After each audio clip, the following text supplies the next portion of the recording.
a lot of myths in nutrition education, and I wanted these dietitians to touch on some of them specifically and clear up any misconceptions you or I might have about how to eat healthy or what to feed our children.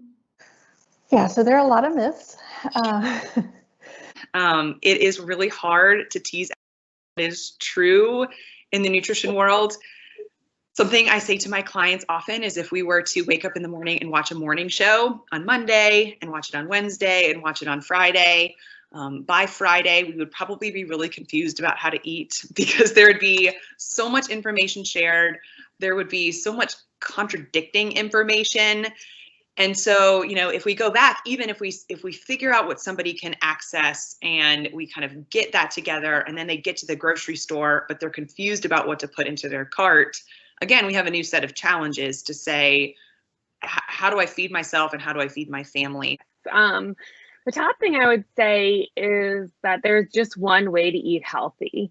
Because that's not true. There are so many ways to eat healthy. And I also think that this brings in cultural considerations. Like, it is so important that people eat food that is comforting to them, that they grew up with, whether it's, maybe from where they were from, or we're thinking about, ethnicity and whatnot, but those are important traditions. So for someone to say like, you can't eat this food, is just wrong, honestly. But I really want people to know that there's not necessarily good and bad foods. A lot of people want to, like, oh, I eat this, and so that's good, right? I eat this, that's good, or I eat this, or maybe I shouldn't eat this because that's bad. And I really want people to understand that absolutely some foods do have more nutrients than others, right?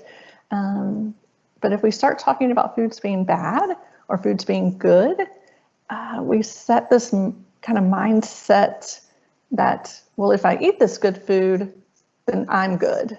I've made a good choice, so I'm good. Or I ate a bad food, or this food that's kind of on this no list that I've somehow created, then I haven't made a good choice. And that just sets us up like for a lifelong, kind of mindset of I'm good or bad depending on what I ate.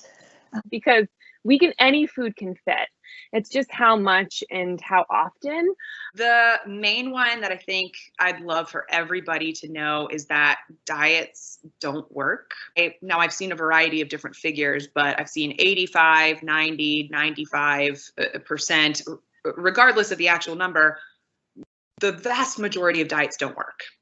And so that leaves us to kind of say it's unethical to prescribe a diet. And so then what do we do, right? And so I spend a lot of time with clients walking through that information and getting into the nitty gritty, and then us looking at each other and saying, so what next? So I think that that's also a common myth that like fresh absolutely trumps any other kind of vegetables. So those are actually just storing methods to make them last longer, both frozen and canned. And there are slight differences in the nutrition between the canned and say fresh, but not enough to make a big difference. Like, I would prefer somebody eat any kind of vegetable versus like saying, no, I'm just going to eat fresh. Also, as we go into the fall and winter, we're thinking of things like stews and using the crock pot and those things. And frozen and canned for those, gosh, it saves you so much time, so much money, and it's really wonderful. And the taste is good as well. So yes, I would not say absolutely. You definitely don't have to go buy fresh every day.